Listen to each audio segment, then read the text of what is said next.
Towers Foundation has been helping America's heroes ever since. People who put their lives on the line for our country and our communities need your help now more than ever. Join Tunnel to Towers on its mission to do good in their honor. Never forget 9/11 or the sacrifices of this country's heroes and their families. Join me in donating $11 a month at T2T.org. That's T, the number 2, T.org. That huge data breach from a few weeks ago has probably moved off your radar, but your information could still be on the dark web. LifeLock alerts you to suspicious activity, like someone using your info. If there's a problem, LifeLock's U.S.-based identity restoration specialists will work to fix it. No one can prevent all identity theft or monitor all transactions, but LifeLock will help protect your identity long after this breach is forgotten. Save up to 25% your first year. Use promo code NEWS at LifeLock.com. And now award-winning local news coverage with Brian Houseworth on 93.9 The Eagle. 93.9 The Eagle News is brought to you in the 6 o'clock hour by AirServe Heating and Air Conditioning. They ensure the air in which you live and breathe is comfortable and clean. For all of your cooling needs, you can log on to airserve.com. I'm Brian Houseworth, 6:03. Great to have you with us, folks, on this Back to Work Monday morning. It's July the 10th, 2023. Missouri's House Democratic leader wants to be Missouri's next governor. Democratic State Representative and House Minority Leader Crystal Quade announces her plan to run for Missouri governor. The Greene County state rep is campaigning to replace Republican Governor Mike Parson, whose term limited. If elected, Quade would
what is happening. Broadcasting live from the Zimmer Communications World Headquarters. Great news for the American people. This is Wake Up Mid-Missouri with Branden Rathert, featuring Stephanie Bell, News Director Brian Houseworth, John Marsh, and Hannah, the producer. This is why we listen to you. Get ready, pal. And now, here's your host, Branden Rathert. Hi, I'm Crystal Quade. People say politics can be tough. I tell them, I can handle it. When you come from nothing, you fight the odds your whole life. Growing up here in Missouri, we lived on food stamps and leftovers that my single mom brought home from waitressing. Before school, I'd go to work with her. And after school, I'd go back and do my homework to wait while she finished her double or triple shift. The vaulted triple shift even. These, by the way, is Crystal Quade. She wants to be governor of Missouri. Progressive Democrat. I don't know if she's a progressive, really. Democrat. I don't know if she's hard left. Yeah, I met her in person. She's reasonable, but she's pretty left. She's pretty left. That's her campaign ad. She wants to be the next governor of Missouri. John Marsh, what would be your take on Crystal Quade as far as her Democrat politics? She's got a lot of support. She's a House minority leader, so I'd say she probably reads from the county talking points. I mean, the party talking points. She's from Springfield. She's 37 years old. First major Democratic candidate to enter the field to replace Governor Parson next year. And these things matter because obviously we're paying attention to national politics. We have the first GOP presidential debate coming up next month. We are just weeks away from that. That's kind of in flux. We don't know if Trump's taking part. We don't know how that's going to go. We don't know what the rules are going to be as far as allowing people on stage. But as we start to pay attention to what's happening here in Missouri, Scott Faughn, Missouri Times, is going to be here at 7:35 talking more about this. Is it to the point like Missouri is we're just too red, like just no chance for somebody like a Crystal Quade? I saw this tweet this weekend. Name one thing Missouri Democrats love more than running for statewide seats they'll lose by 15 points. Now, Brian, he had a lot of interaction, I think, with Crystal Quade when you were in the state house. Huge. I mean, what else should we know about her? Do not underestimate her. Do not underestimate her. In a wave election, I think she's going to come in as the underdog. But, I think what you just said, Branden, a moment ago, the state being red, what will hurt her is I'll tell you what will help her in a moment, but what will hurt her is the fact that rural Missouri has gone very red. I mean, Democrats people don't accept the message in rural Missouri. At least they don't right now. They used to.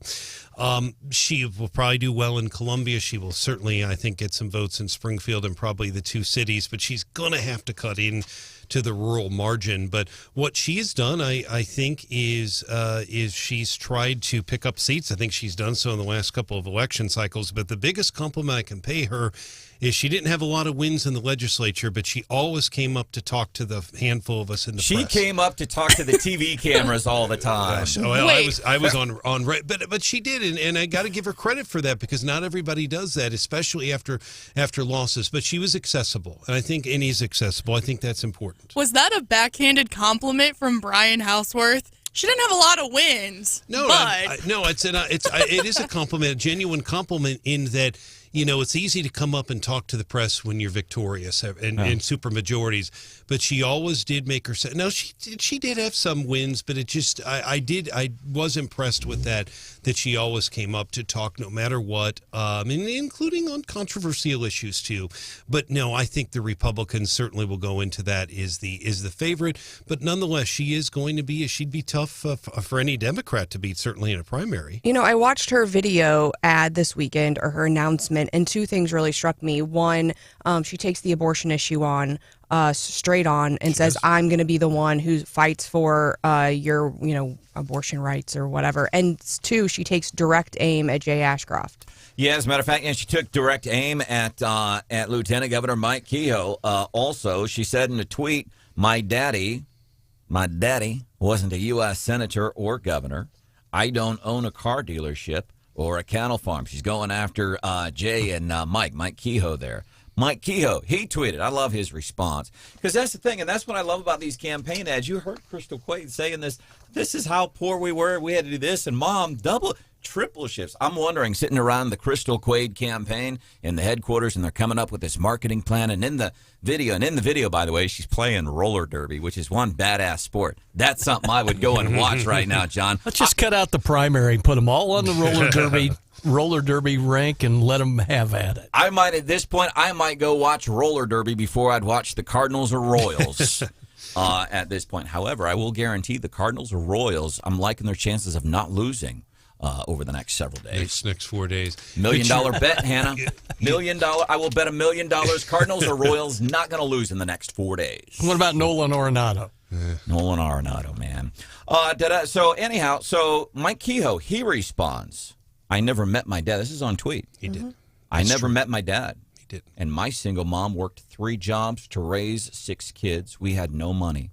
I didn't make excuses. My siblings and I had to work hard to support my mom.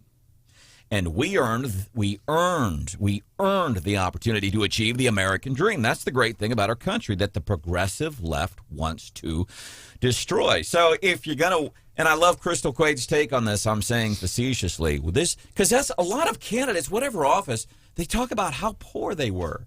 We were so poor. How poor were you? Like it disqualifies you if you were born not poor or if you worked your way up and you're now not poor. We were so poor that when we did get Christmas presents, it didn't come wrapped in Christmas paper. I got an Atari 2600 in 1981 that was wrapped in the St. Louis Post-Dispatch Sunday Comics because my parents could barely afford that Atari 2600, but they couldn't afford wrapping paper. And if I ever run for office, Steph, that's going to be in my campaign ad. That's an interesting thing. I do think How poor were you growing up, Brian? I struggled at times. I did, and Mr. Kehoe did too. His father left his home. His mother, I can tell you, his mother, he took her in just at the later part of her life, and I'm so glad he did that. But I don't have a problem with Leader Quade nor the Lieutenant Governor talking about their challenges. I think what they're trying to do, and the back and forth notwithstanding on that, I do think what they're trying to do is show that they've been poor and that they are familiar with the challenges many people are facing. There's a lot of people, Democrat and Republican, struggling to make ends meet right now with this inflation and everything else. But I do, it's kind of, and then Bill Eigel is jumped into this. Bill Eigel basically says that there should be a Democratic primary between Kehoe and Quade. So it's, he basically all but called Kehoe a Democrat. So it's just, and Ashcroft's kind of stayed a little silent this weekend. It's interesting. Some polling shows right now, if the election were held today for Missouri's governor, who would you vote for? Remember, we're still, my goodness, what are we, still a year and a half out from the actual election? Not quite a year and a half. A little more than a year of the primary because of the August. Right, so the primary, a little more than a year, and then the election after that. If the election were held today, who would win the governor's race? We're going to do that. But first, let me welcome back Stephanie Bell. Good morning. Good to have you here, man. There's Mr. Brian Houseworth. It's good to see you. Marsh, highlight of your weekend? Gooseberry pie at the St. Martin's Parish picnic was literally the highlight of my weekend. How about that? There's producer Hannah. What about you? Lots of wedding stuff. I had my hair trial. Really? How did the hair trial go? It was good. Yeah. How does my hair look today, by the way? I want to make sure if you're watching. Did you dye it? Did you color it? If you're watching on the YouTube channel. Turtle wax. This segment of Wake Up in Missouri is brought to you by... My name is Branden. Welcome into it, man. This is Wake Up Mid-Missouri. 874. Are you a member of the Turtle Club? Not only am I the president of the Turtle Wax Car Polish Company, I'm also a client, man. Darren, off our text number, you can reach out and get in touch with us. We are in the 573 area code. No matter where you are today in mid-Missouri, 573-874-9390. Darren says, I'm calling BS on Crystal Quade. A triple shift, because Crystal Quade is saying in the campaign commercial here, and I wonder how that went in that marketing. And Crystal will put in the commercial, your mom had to work double shifts. No, wait. How about triple shifts? And then the next person in the room, I got one. How about your mom worked quadruple shifts? And then they nixed that idea. Darren says, I'm calling BS. A triple shift would be 24 hours straight at a diner. It's hard to debate a lie. I don't know. Maybe your mom slung I eggs. don't know what it could have been without. Some knowing diners are open 24 hours. And without knowing all the particulars, I do know her mother worked in a diner. I do know that, and she struggled in Springfield. I don't know, but I do think the message, very similar to Mr. Kehoe, is very tough circumstances, and she's also a social worker, but yeah, I've seen the ad. Well, and we kind of heard the same thing. Remember that very first ad from Lucas Kuntz, who's running it for Senate, and he had that thing, and it was really derogatory toward Jefferson City, and he basically said he grew up in slums, and I knew people, and people in Jefferson City were like, he was my neighbor. Like our neighborhood wasn't nice, but we were certainly not the worst of the worst. But he played that card too. I was so poor. How poor were you, Lucas? Really super poor. I lived in, the worst neighborhood in Jeff City. And I'm like, you went to my elementary school. Yeah. I know the zip code you were in, Lucas. Yeah, I know the zip code, dude. It's interesting. The other thing, guys, that definitely stuck out from this weekend, Quade's going to get all the headlines, no question, in the Kehoe response. But State Senator Carla May, who quite frankly looks kind of good in how these Tashara Jones texts have turned out, she said she's considering a run against Josh Hawley in the Senate race, and I'll tell you, she is definitely well respected in the Senate. Can she win statewide? Probably not, but nonetheless, I do think it is interesting. Spent a lot of time with Ms. May at the governor's prayer breakfast. Yes, she did. And yeah, super cool. She's got Governor Parson asked her to be up on that stage with him. She's got some respect, but I think the thing we pay attention to Crystal Quade again. It's Missouri. We know how red Missouri is. That's I true. think Parson beat the last demo in the last race, beat Nicole Galloway, I think by 15 points in the gubernatorial race. More than that. It was 15-16, but yes. Today, 874-9390, 874-9390. Back to We Were So Poor. Mike says, we were so poor that we bought your used Atari 2600 in 1988 at a garage sale. How poor were you? We should play that game this morning. 874-9390. By the way, some recent polling. If the Missouri governor's race were held today, the winner would be on the GOP side. If the GOP primary were today, Jay Ashcroft right now, and then Kehoe, and then Bill's got a few points. But the biggest thing, and there's a lot of Missouri poll numbers out this morning, the biggest thing is undecided, 50%. And that's where that should be at this point in time, man. Welcome into the show. Stuart says... Here's what Crystal Quade needs. No. She needs the same people that did the Trudy Bush Valentine campaign song. Oh, please no. That's who she needs on. She's cooler than that, though. I could see her having a good song. Yeah. Welcome into the show. Coming up, we're going to be doing your daily DC rundown. Brandon, would you go to a high tea with another man? Nope. Well, Joe is going to be doing... That's a quick no. You don't want to have a tea party? No. Joe's going to be doing just that here shortly. Although our treasurer, Vivek Malik, we had some tea together. Remember? I guess you could say you had a tea party. All right, it's coming up daily with another dude. Treasurer. Get little crumpets and stuff. Missouri. Daily DC Rundown coming up 5 minutes from now. Good morning.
true international effort to pressure. Donald Trump does pose an extra threat to this. It's right for people that bad at health care. Man, that's the guy repping our country overseas. This is why Stephanie and I think, are all morning long, fingers crossed, as the president travels abroad. Good morning. 6:26 time for the Daily DC Rundown with Stephanie Bell. Biden is abroad, and we plan to hear lots about the NATO summit coming up. But first, he is stopping on his three-nation trip in Britain. He, of course, did not attend King Charles's coronation. He sent Jill over there. So this is their first meeting, and they are going to sit down and have tea time. He's going to view U.S.-related artifacts at Windsor Castle, but then, and they're going to talk about climate over a cup of tea. Then he's going to really get down to business. He'll have his sixth meeting with Rishi Sunak and talk about the U.S. and their special relationship before embarking on the rest of his journey. And this is the kind of stuff we get nervous about because, you know how it is. The United States of America has always been, I mean, we enjoy, I would say, worldwide elite status just because of our leadership on a worldwide stage. We have lost that. And that is, when you lose that, I mean, people are laughing at us.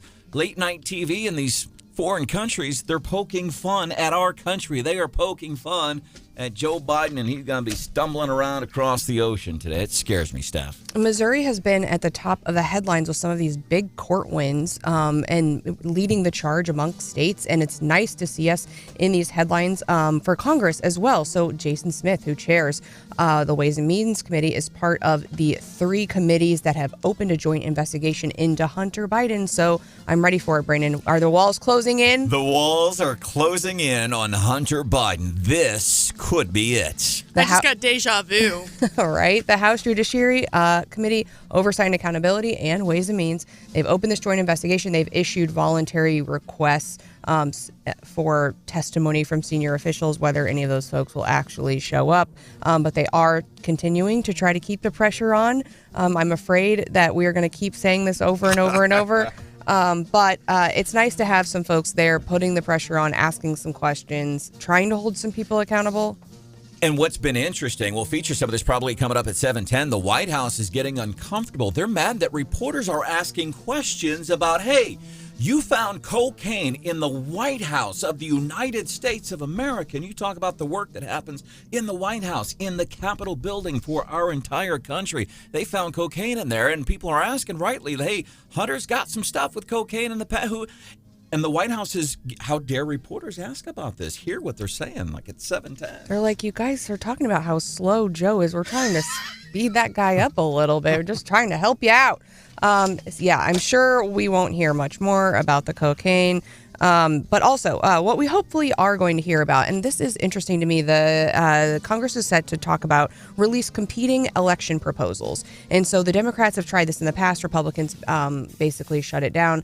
Obviously, they don't suspect a lot is going to get done, but it's interesting that Republicans would be pushing election reforms from the federal level. I think in the past, typically we've said, leave that to the states. So there's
Wake Up Mid-Missouri Garage Band ready to rock. We got Branden Rathert on bass, Stephanie on the cowbell. See what I did there? Stephanie Bill, cowbell. Hi. John Marsh on lead guitar. Hannah's on the keys and Brian Houseworth on the harmonica. Here we go. Count us in. A 1, 2, 3 and a 1, 2, 3. Nice work, Marsh. I want to clarify, our good friend Cosmo at Y107 who did that intro for us, he wanted me to clarify for Stephanie. He said, get it? This is Stephanie on the cowbell this morning. Get it? Bell, cowbell. He wanted to make sure you knew that when he said cowbell, he was referring to the bell, not the cow part. Thank you. That's a true story from More Cosmo. cowbell, Cosmo. More cowbell. This morning, all bumper music, all songs featuring cowbells. Welcome to the show. It's Wake Up Mid-Missouri. There's John Marsh. Good morning. It's producer Hannah. Hello. Stephanie Bell's back. Good morning. My name is Branden Rathert. Glad you could be here. I want to mention this stuff at the White House. The White House, so they're getting upset that reporters are asking questions. I think, and I'll ask you, Hannah, just since you're the youngest person in the room. Oh, great. Yes, I can help you with your phone later. Well, that. But isn't it important to ask? You found cocaine in the White House, where the people of this country, the business of the people for the country is conducted in the White House. Isn't it appropriate to ask questions about where the cocaine came from? Yeah. Okay. I'm thinking it's me. Maybe it's a young gen. You shouldn't be asking it. They're upset by it. Now they're going after the news outlets because they dare ask questions. And it's just more, it goes back to, they don't want you to know this stuff. They don't want you to know what's happening. It's incredibly frustrating. I just think, like, what if somebody found cocaine in the governor's mansion? I mean, that is so beyond, like, it's funny. Like, it's almost funny because you're like, that would never happen. But if they did, we would ask questions. Yeah. Hey, just curious. Do you know where the cocaine came from? And it is right and it is proper to invoke the president's son in all this because he's got a history with the cocaine. And more importantly, this goes back to, we don't come here every morning and go, how can we criticize Joe Biden? That's not what happens here in the morning. We don't do that. Joe does that for us. Thank you. So it is proper to ask these questions. But we go back to, and it's not just Joe, it's not just the president of the United States, John, it's all of these people that he surrounds himself with. Poor leadership like Karine Jean-Pierre. It goes back to, it's all poor leadership. Well, there's a few of us out there that might remember the 1990s, and a guy named Dewey Crump, who was a Missouri state representative who ended up doing federal time for selling coke to a former lawmaker back in the day. Man, and they ask questions, right? Hey, illicit drug. There's some questions, and now I don't know. We just found it in the cloakroom. I don't know what the cloakroom, the coke room. I don't know what it was. It just showed up magically, and nobody. Here's the other thing that I think is interesting. Nobody has said how much. Like, was it a package of cocaine? Was it a little bindle? Was it $100 worth? Was it, I don't know, but they're getting upset. And then, as we just covered in the in the daily DC rundown with Stephanie Bell, Joe's in Europe this morning. And see if you can catch the problem here. This is Joe on TV over the weekend talking about these cluster munitions going to Ukraine. The Ukrainians are running out of ammunition. The ammunition, they call them 155 millimeter weapons. This is a war relating to munitions, and they're running out of that ammunition, and we're low on it. I don't know, John. You know military better than I do. Is that wise to go on national TV and tell the world, hey, we're running low on ammunition? Yeah, they kind of zeroed in on that one, too, after the fact. And the White House had to do a little backpedaling. And, oh, no, we're just fine. It's just certain areas of munitions that we're not real fat on. You don't go on TV and say this. This is a war relating to munitions. And they're running out of that ammunition, and we're low on it. We're low on it, China, Russia, just so you know. It's like if you were in a gun battle, say like you're in law enforcement, man, and you're like in the thick of it, and you're in downtown Jefferson City, and there's a shootout, and there's people holed up, and you got Jefferson City's finest, and the Capitol Police are involved, and all of a sudden the cops are outside of this home in a barricade hostage situation, and then they get onto the megaphone, and they start going, hey, we've run out of ammunition.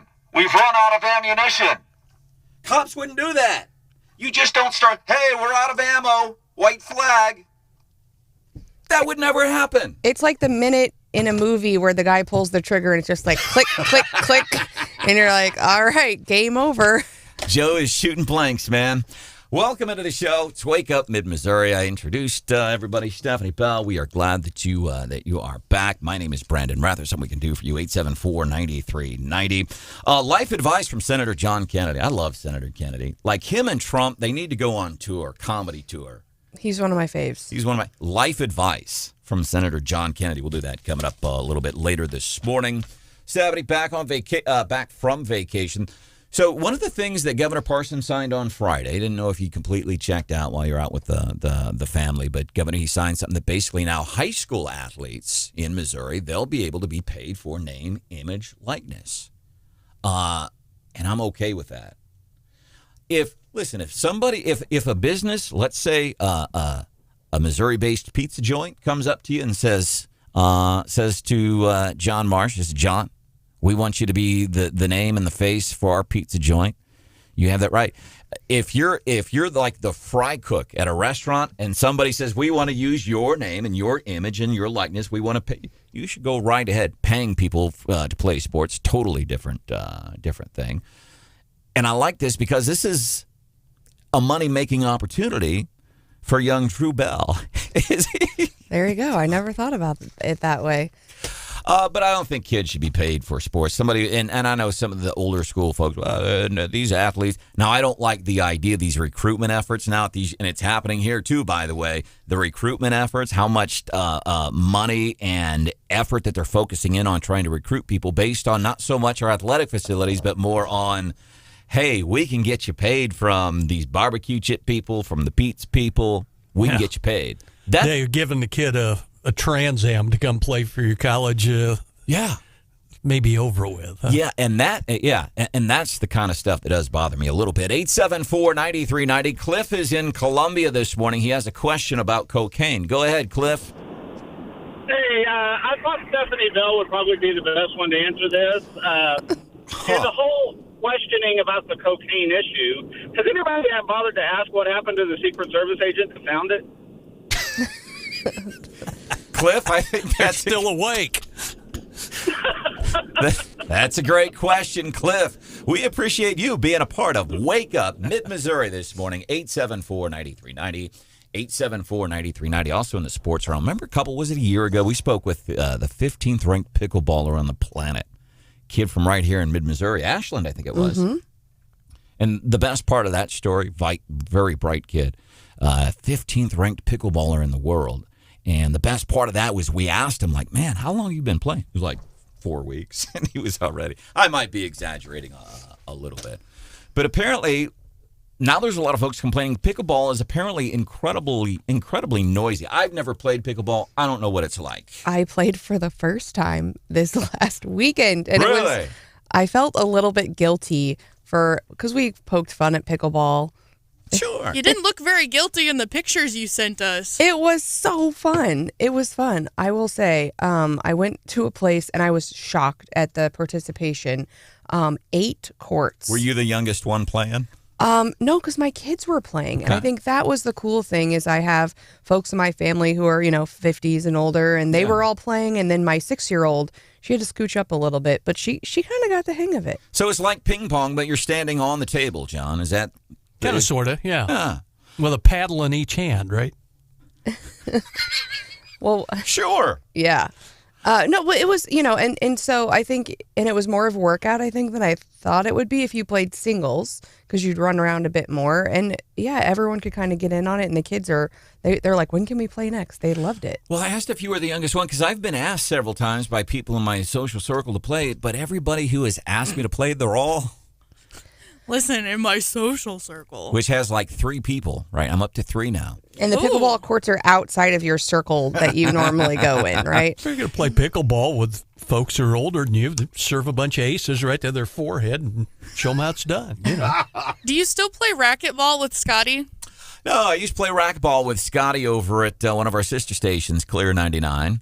But we were in the ping pong table room. and there's a glass back. But this, we would stand on the ping pong table. Everybody that's asked me to play pickleball, they're over the age of 65 now that I think about it. But they're also really good. Like, I watched them to try to learn the rules because we were literally Googling the rules on the way to this place. I'm like, I don't know how to play this game. But they were really intense. And they were, a lot of them, I would not have wanted to try to play against them. So now, apparently, because people don't have enough things to complain about, now they're saying that pickleball is too noisy. Like it's really a thing. Like there's meetings about this and votes and city council action and taxpayer dollars being dedicated to find out ways to soften the noise of pickleball. The New York Times has an Instagram post yesterday. Pickleball noise is driving everyone nuts. And there's people who are in the neighborhood saying it's like having a pistol range in your backyard. It's a torture technique. And it is really loud. And I saw a comedian say it's like a sport where it sounds like from far away everyone's building birdhouses. Pickleball ain't noise. It's loud, though. It is. Pickleball ain't noise pollution. Pickleball ain't noise pollution. It's just tennis with a lot of racket and a plastic ball that goes clicky, clacky, clacky all night long. Pickleball, yeah. Well, alrighty then. Slow morning on Y107, I guess. Huh? Man, Cosmo, Y107 helping us out with that. So that's the latest thing. It is loud, but it's fun. I thought it was really fun. All right. Coming up, same issue, parking, just a different town. So it's not Jefferson City this time. Latest mid-Missouri town that's having issues with parking. We're doing that coming up 5 minutes from now. Something we can do for you, let us know. 573.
debut song by Taylor Swift. Whatever. But the impact that those concerts over the weekend to specifically Kansas City, but also to Missouri, just insane. Steph, you missed it. On Friday, we did a lot of Taylor Swift bumpers. Ooh, I love Taylor And Swift. I really enjoyed that. We had Taylor Swift live cover in the studio. Oh, yeah, that too. It was pretty awesome. Welcome into the show. It's Wake Up Mid-Missouri. I'm Branden Rathert. Stephanie Bell, producer Hannah. John Marsh is here, coming up a little bit after 7 o'clock. John Kennedy. I love this. The senator from Louisiana. You know, I think sound advice for anyone, politician or not. The sound advice from John Kennedy. I love it. We're going to do that for you coming up here at 7:10. Same issue, different town. Parking, Jefferson City, been an issue for a long time. You were part of the downtown merchants group president and all that good stuff. So it's been an issue for a long time. What is the biggest rub? Well, you have, it's two sides of the same coin. So either you don't have a parking issue because you don't have any businesses or anywhere people that want to go to. And so when I was the president, we had people complain about parking because they want to park right in front of the business they need to go into, which you think about. You don't do at Target. You walk some. But for some reason in a downtown, people just have to park right in front.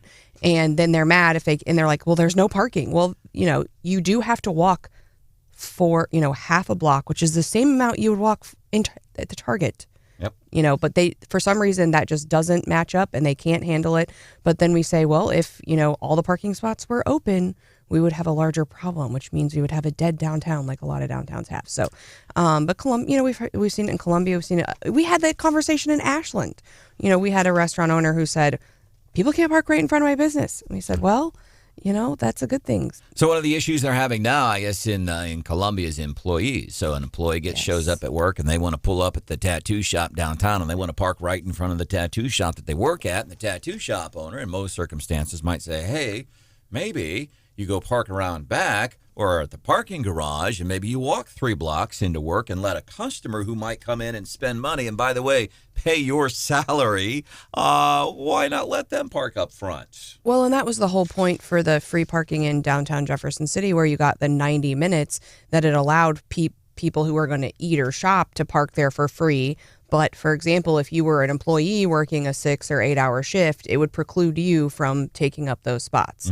And there's still a lot of debate about whether that's a good policy or not. Yeah, and I always think John, are you one of those, especially, and of course you get this at Christmas time usually at the big retailers, these people that would drive around and drive plenty of parking in the back of the park in the South 40, but people don't want to walk that far.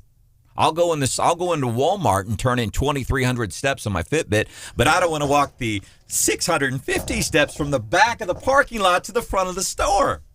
Are you one of those, John? No. Okay, good. We can still hang out, man. Crazy. And there are and that's I try not to gatekeep here on the show, but in downtown Jeff, if you know your way around, there are a lot of good parking spots off the back alley that are oftentimes wide open, and a lot of the stores or restaurants or shops you can actually enter through the back door, and it's fewer steps for those people who are. And the people that work in the Truman Building know where all those good parking spots are, don't they? Some of them do. In downtown. Yeah, and that was the whole debate with the whole Jefferson City parking thing was, access to free parking for, presumably for lawmakers, lobbyists, state government workers and all. And then some of the business owners got a little wound up about that. Yeah, and when you're a business, you say, hey, I want people to just come spend money at my place. We have enough challenges since January the 20th of 2021, whenever the big guy was sworn into office. Maybe help us out a little bit. So if you haven't heard, Crystal Quade, very well-respected state senator, Springfield area, Senate Minority Leader. She's announced she wants to be governor of Missouri. Scott Faughn from the Missouri Times is going to be joining us, 7:35. What are people saying about that? Life advice from Miss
more blow in the White House, or are we still talking about the first?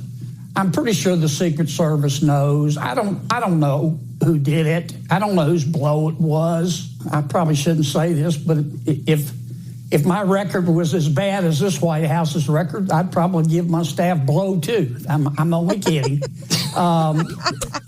The best part of all this, Fox's John Roberts, and I love Senator John Kennedy from Louisiana, man. You talk about Kamala Harris when she tries to talk. You got that, right? And then you have John Kennedy. Way different.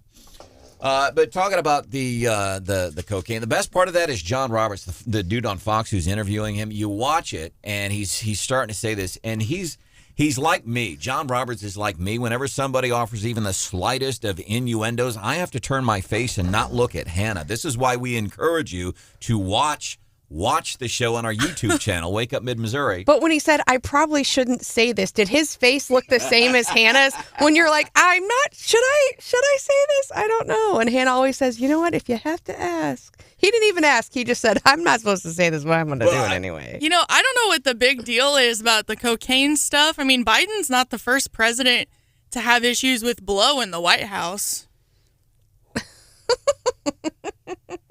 Oh, no.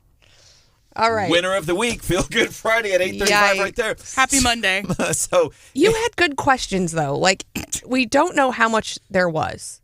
Yeah. Don't know how much there was, who it was. And here's the big development this morning is the White House, they keep lying. First, it was because we joked, after it was found, it was like, oh, yeah, Hunter was probably at the White House. He was at the White House right before it's found, and now the White House, they're saying, oh, they weren't there.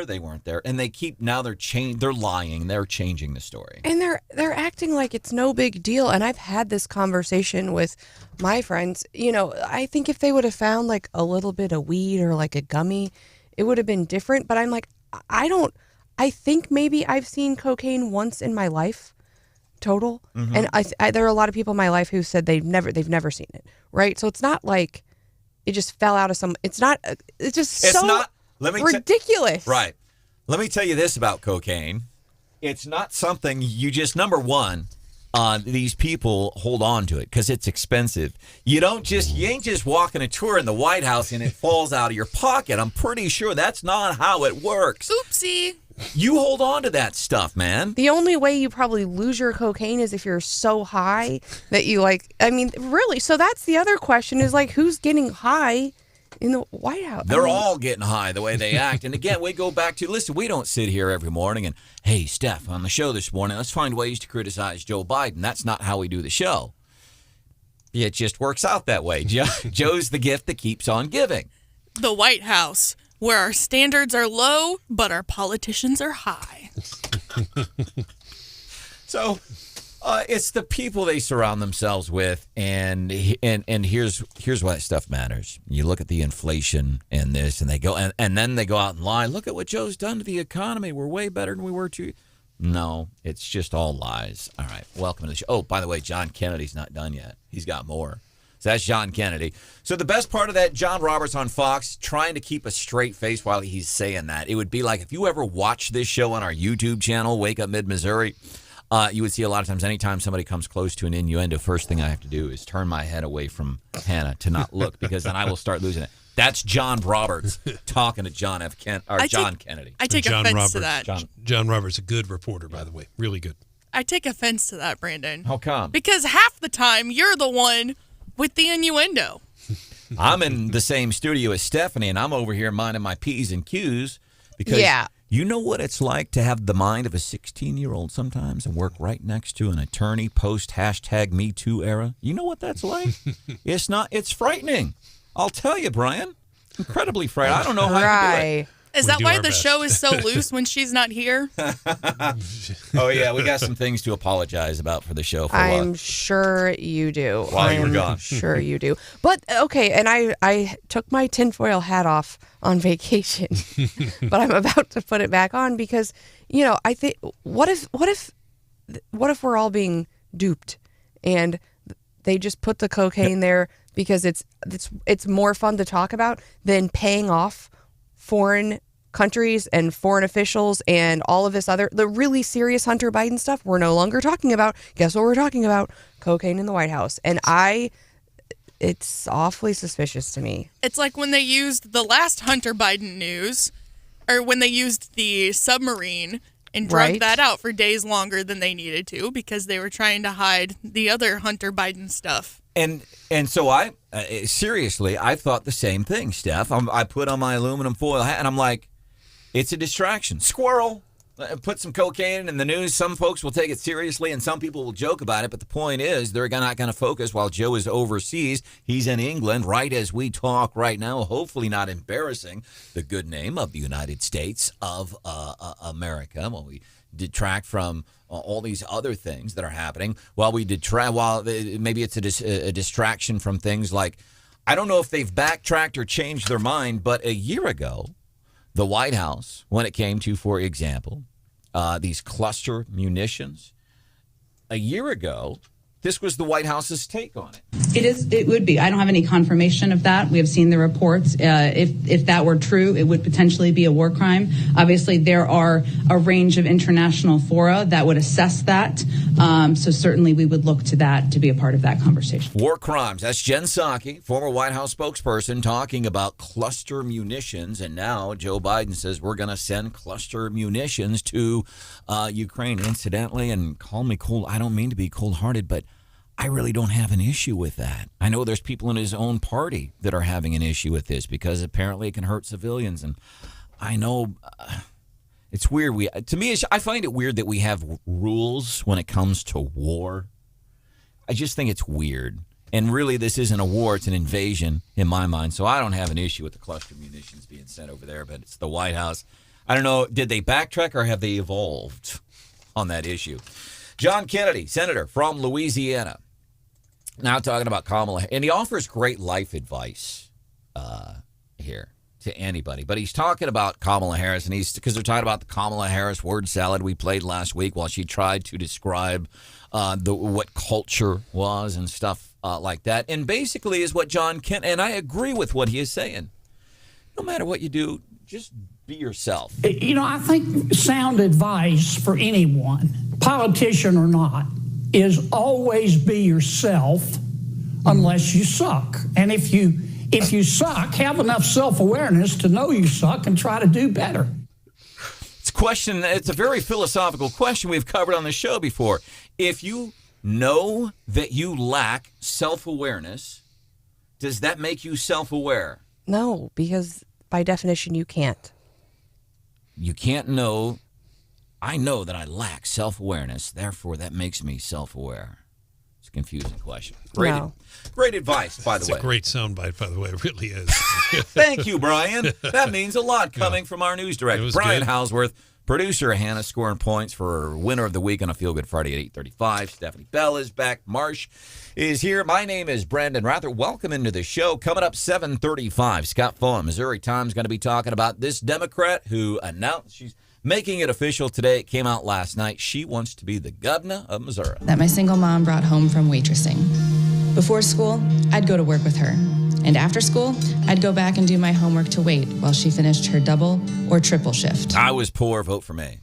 I want to be governor of Missouri. That's Crystal Quade, House of Representatives minority leader from the Springfield area. She's making it official, I think, in Springfield today. What do you know about her? Very accessible. Always granted me interviews every time I would see her when I wanted to talk to her, and was always accessible, always friendly. And I don't think she's saying vote for, and I don't think Mr. Kehoe is either. I don't. I think what she's simply saying in that commercial, and we'll talk about it with Scott, is she grew up poor. We know that her mother was a waitress, and she can relate to people having a tough time. I think that is what she is saying. Now, the discussion on Twitter from people commenting has gotten a little ugly over the weekend, but I do believe that is what she's saying. She is. I certainly wouldn't underestimate Leader Quade, but she is facing an uphill battle because of rural Missouri. Rural Missouri is very, very red, although she's picked up some seats in the Springfield area. She's picked up 3 or 4 here in Columbia. But around the state outside of St. Louis and Kansas City, they've not done well. And then, if you're watching on the YouTube channel or Facebook, you can watch. And I would encourage you, there's some good behind-the-scenes stuff. Stephanie, this is her personal makeup studio in the morning, and we totally love it. We dig that she's that comfortable. She can show up in house slippers and do her makeup here. That's some of the stuff you see when you watch behind the scenes. I put on my tinfoil hat, forgot to take it off. If you heard that clattering noise, it was Brandon going, "Oh shoot, I forgot I still had that on." Still wearing the thing. And then what about this house where Carla May, Democrat lawmaker, St. Louis area. She got some. I know she's got some respect from Governor Parson. He asked her to take part in the governor's prayer breakfast. Had a very nice. Sat with her for almost two hours that morning. Very charming gal. But she's running for senator against Josh Hawley. Do not underestimate her either. Again, she would also face an uphill battle. She is not an ideologue. She's not someone that's going to throw a lot of volleys on Twitter. And quite frankly, folks, I'd encourage you to read Mark Maxwell's story about all those tweets with the mayor of St. Louis. She comes across as the adult in the room. Take a look at the comment she made to Mark Maxwell about what the mayor was saying about State Senator Stephen Roberts. Oh, yeah. She was not happy about those comments.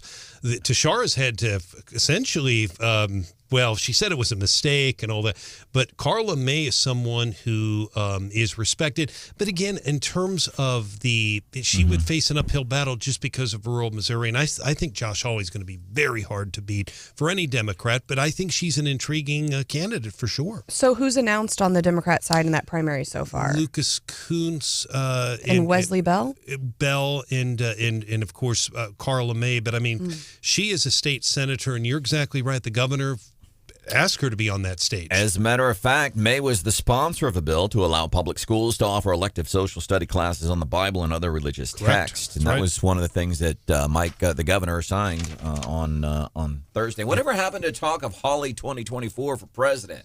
Not going to. I mean, I don't see that happening. I think he's looking at the Senate right now, and we'll see what happens. But Hawley 2028. And again, we say it again. We would like to have Senator Hawley on the show. I mean, we certainly would. Yeah. I was going to say, don't you remember when we had him on the show to talk about that? Oh, no?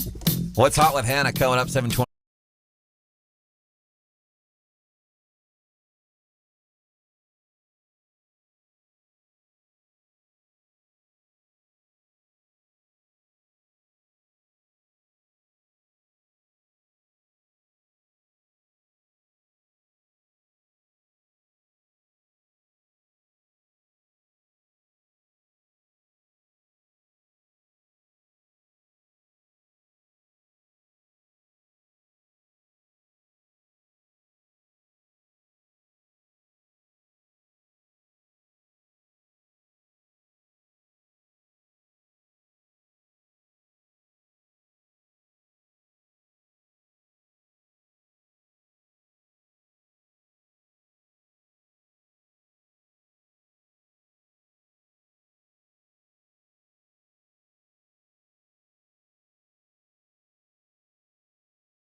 Good morning, 725-ish, which means it's 7:25. time for What's Hot with Hannah. Good job. You had some backwards sliding last week, but you were on time again. Stephanie's out of town. Listen, any of you women, listen, I'll tell you how important. Any of you women, great start. The number of the women in my life that are important to me, John. Yes, sir. Mom, number one. And then the roster. You're all important to me. Harper. And who? Oh, my grandbaby girl. Like, wait. Who? My granddaughter, Harper, and then your daughter, whichever one my favorite is, the youngest one. She's important.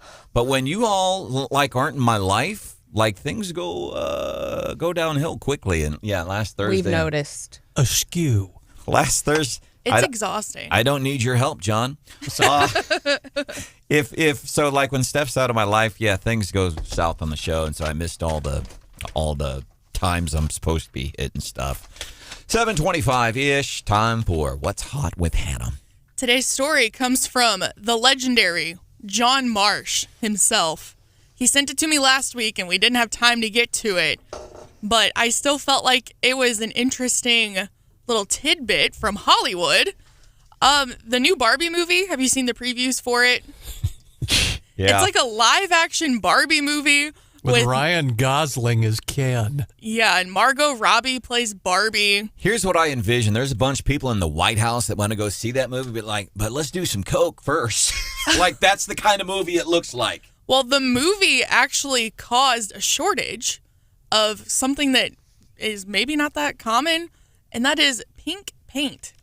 They used a specific shade of fluorescent paint from a company called Roscoe, and they used so much of it that they completely sold this specific paint out and caused a global shortage of the specific pink paint.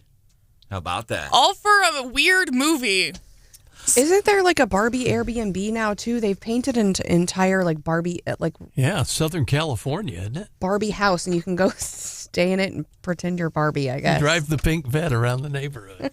Pretend I'm Ken, anatomically correct and all, man. Gosh. What the heck? I mean, we fell for it. I mean, so we celebrated Amelia's birthday this last weekend, and I think she got 3 or 4 Barbies, and we have the Barbie dream house. I mean, Barbie's still alive and well, and you love Barbie. I wonder about the box office. Is that alive? Well, Indiana Jones and his latest movie, I forget what they've called this one, John.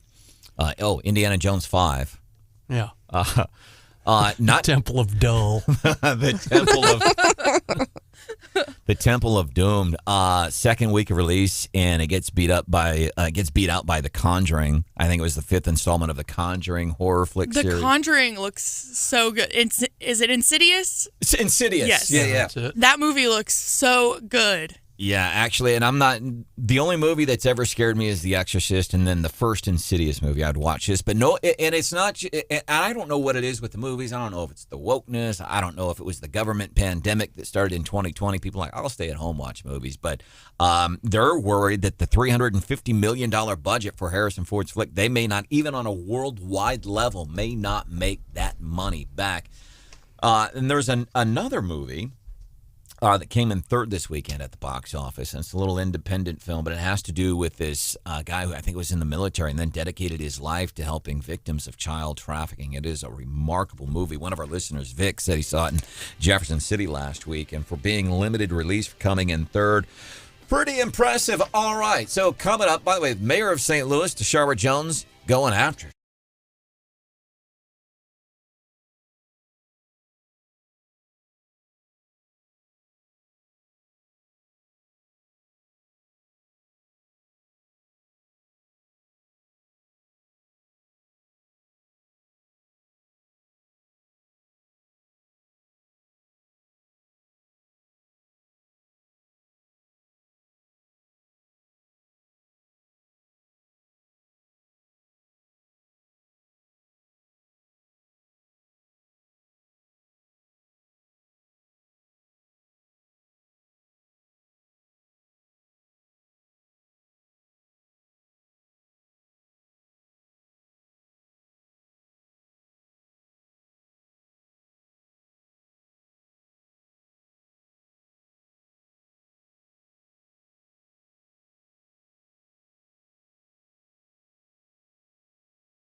People say politics can be tough. I tell them I can handle it.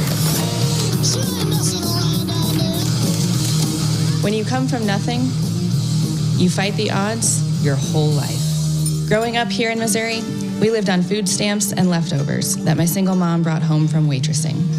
Before school, I'd go to work with her.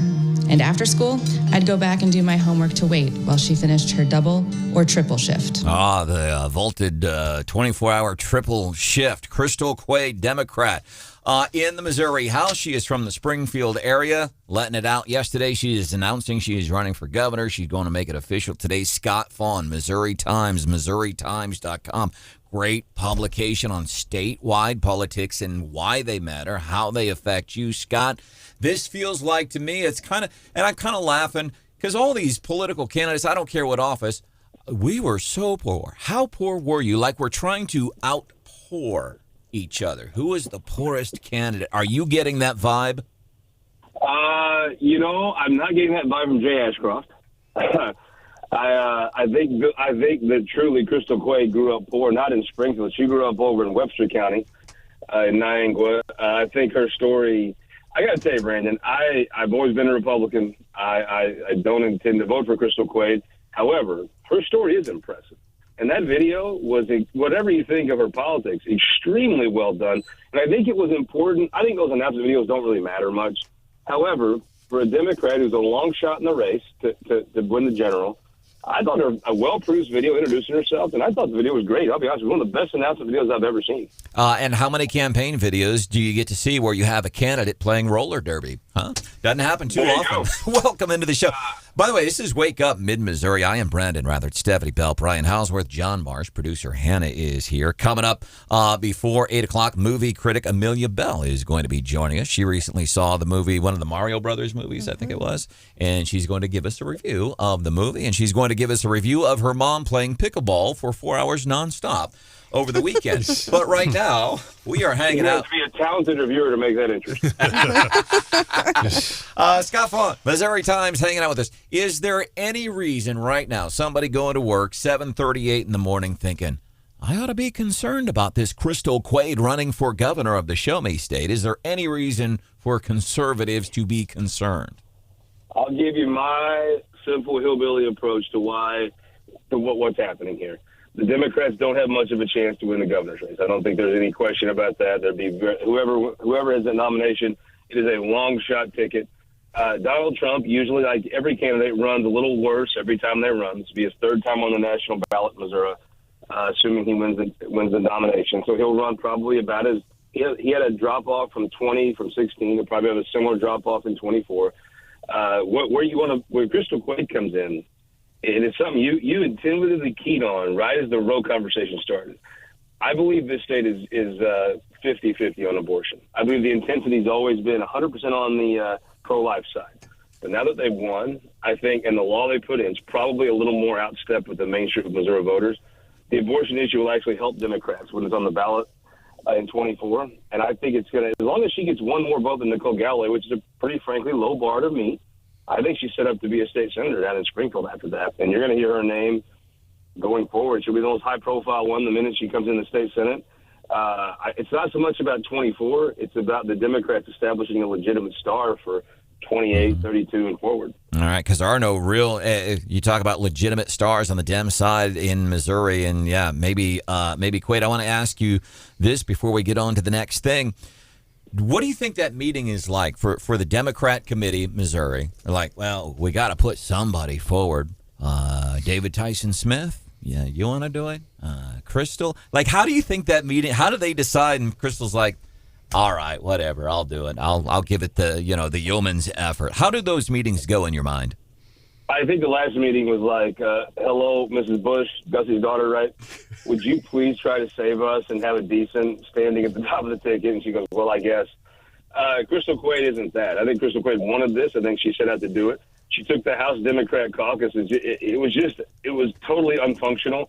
There was no campaign operation. It was disheveled on the floor. She whipped that thing into shape. They've been gaining seats. I think it was Crystal put out that she wanted to do it, and everybody said, hey, we're not going to beat that. Let's go with that. All right, and then final point on this, and I love Crystal Quade's tweet. My daddy wasn't a U.S. senator or governor. I don't own a car dealership or a cattle farm, and that's references to Jay Ashcroft, car dealership, cattle farm, reference to Mike Kehoe, who is also a rancher and our lieutenant governor and also running for governor. Kehoe tweeted, I never met my dad, and my single mom worked 3 jobs to raise 6 kids. We had no money. I didn't make excuses. My siblings and I had to work hard to support my mom, and we earned the opportunity to achieve the American dream. So again, you don't want to get in a poor competition with Mike Kehoe. Mike Kehoe grew up legitimately poor and has earned everything he's got in life. It's one thing to call out a guy whose daddy was the U.S. senator. I wouldn't try to get in that fight with Mike Kehoe.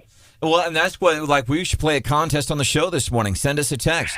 We were so poor that, and here's what I came up with, Scott. I was so poor that one year actually got an Atari 2600 for Christmas. I don't know how on earth my parents afforded that thing in 1981, but couldn't afford the wrapping paper. I got that Atari 2600 wrapped in the St. Louis Post-Dispatch Sunday Comics. That's how poor we were. How poor were you? 874-9390. Yeah, thanks so much. I can tell you, I'm so poor that it has really helped my personal budget, the fact Bud Light's on sale now. We appreciate, Brandon. Thank you. Scott, we appreciate you joining us. I want to go back to the gubernatorial race because, as I said earlier, I think it's worth reiterating. Leader Quade, it was always, when I was at the Capitol as a reporter, always accessible, always came up to talk. Didn't have a lot of victories. I mean, they were in the super minority, but always came up and was accessible. And I think that speaks volumes, at least in my book. But, Scott, in terms of the race itself, yes, she has certainly... They've picked up seats every cycle with her, but they're still, they don't have a lot of seats. They've picked them up in Springfield. They picked them up in Columbia. What does she need to do outstate? I'm talking rural Poplar Bluff. I'm talking Farmington. I'm talking West Plains. I'm talking Carrollton. How does she get Democrat votes in those communities? How does she do that? I don't think she does. I mean, I think you have a national Democrat Party who has a record on social issues that if you don't toe the line on those social issues, you don't get funding from the groups that fund Democrat campaigns. And if you go try to speak to folks in Farmington and West Plains and Poplar Bluff and you're touting that Democrat line, I don't think they're going to vote for you. However, I do think there are parts of the suburbs who have voted Republican because they thought the Democrats were so radical on things that now they might care about other things as much or more than is a trans person smiling today. And I think that's where the Republican Party to continue. I mean, there's a reason things go in a cycle. You have a Republican Party that only needs to win a primary. There is no general elections anymore. So they go further and further right. Well, then at some point you see a pushback by voters and be like, okay, I'm kind of with you, but that's a little much. And I think that's what she has to hope. The cycle begins to turn in for Democrats. And then I think she's a very compelling candidate in places like the city of St. Charles, in places like North Kansas City. The Democrats have struggled in places like Chesterfield and Kirkwood and Wildwood, places where Democrats have shown there's been some green sprouts picking up legislative seats and they're doing better. I think she's a very compelling candidate there. Will her views on social issues allow her to campaign in West Plains effectively? No, probably not. And people in West Plains, I mean, it's kind of funny. Are they better off economically with more government involvement? Probably they are. That's just the truth. But the social issues we care about more than that, and I don't think she can break through that. All right, I love this from Christy off the text, 874-9390. Christy is in Dixon this morning. Do these politicians honestly think anyone cares about some sob story about their life? We all have our own problems. Nobody cares about her poor childhood. Get out already. Thank you, Christy. Our guest, Scott Faughn, Missouri Times, joining us this morning on Wake Up Mid-Missouri. Scott, do you think there's any chance for the Democratic down-ballot candidates of any kind of a coattail effect following Joe Biden or not? I think there's a coattail effect to Joe Biden in the state of Missouri. I think it's an anchor. It just drops you to the bottom. I don't think there's any chance for a down-ballot Democrat to break through. I think you take whatever the top of the ticket does and you take 3 or 4 points off that, and that's what it's kind of funny. No matter how much you spend, no matter what you say, no matter what you do, I would say a down ballot race is going to be 4 or 5 points less than whatever Trump does. I think Crystal Quade, because she will have some money. And look, I mean, the roller derby thing's fun. I think, there's things I know about Branden Rathert, right? There's 3 or 4 things that people that listen to the show like I do know about it. And with Crystal Quade, if you're running for governor, hopefully you can get 2 or 3 things out to folks. And one of them is she has made a lot out of her life from a humble beginning. And I think there's a lot of folks, I think if a Branden Rathert thinks about that, he can relate to it a little bit. He's impressed with it. Now, I don't know if Branden can play roller derby, but I do think he can relate to making something of himself. As long as it's just all with women. Scott Faughn, Missouri Times, hanging out with us. Now, she wasn't the only one to make an announcement this weekend. We had Carla May announce that she was going to face Josh Hawley. But first, I guess, face the Democratic primary. What are your thoughts on Carla May? Look, in the Democrat primary, the party is so small, and it's relegated to such a small geographic footprint of the state. A black woman always has the advantage in any race. You look at those state Senate primaries, black women do extremely well. I think it'll be the same here. Carla has a real advantage. Can you imagine, if you've ever heard Carla May on the Senate floor, she's so dynamic. She's so well-spoken. She quotes Bible verses. She says, "Can you feel me?" when she's talking. Can you imagine the Ivy League Josh Hawley with all his prim and proper words and flowery phrases in a debate against Carla May, quoting Bible at him? It'll be great. I mean, obviously, Josh Hawley's going to get reelected. I don't think there's much doubt about that. But I tell you what, I'm not a big debate watcher, but I will watch a debate where Carla May asks Josh Hawley, "Can you feel me?" Oh, awesome. I love it. Final question. We got about a minute and a half here, Scott. You have drawn the ire of the mayor of St. Louis, Tashara Jones. What'd you do, man? I have poor spelling. Oh. That's just the truth. She gives me grief about it quite a bit, and she did in her text message. Isn't that amazing? I mean, I've been waiting to see Stephanie to ask her. I mean, what politician would actually give their text up? I wouldn't even sunshine it. I mean, good on this left-wing guy out of St. Louis for doing that.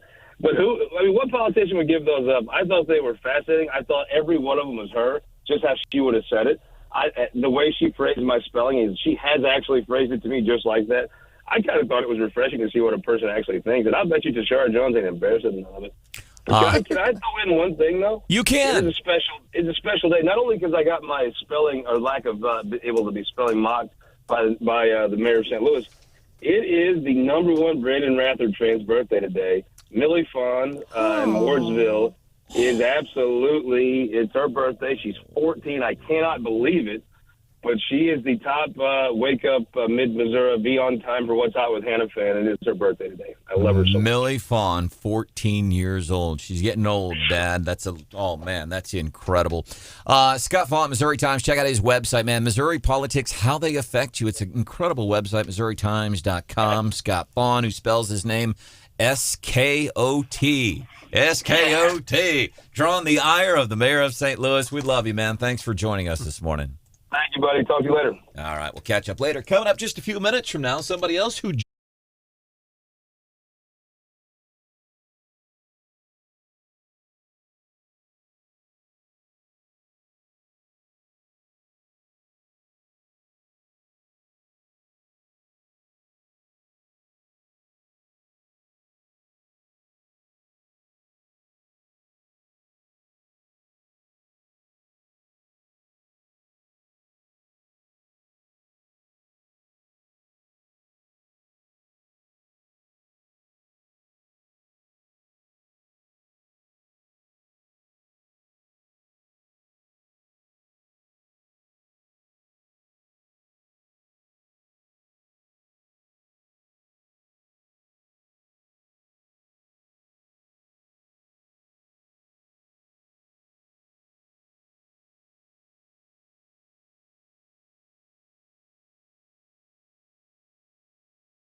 NASDAQ down 18, S&P 500 down 13. Futures coming up, 8:25 in the Morning Bell. Business news, little twist only Stephanie Bell can give you. I'm a big proponent of Airbnbs. In fact, I just stayed in one this last weekend, but there is gloom and doom coming for Airbnbs, possibly different perspectives from folks on the future of Airbnb. I'm in the minority. I have had largely negative experiences with Airbnb, and some of them are even my fault. For example, last year, some of them when I had the checkout date wrong. Most of them.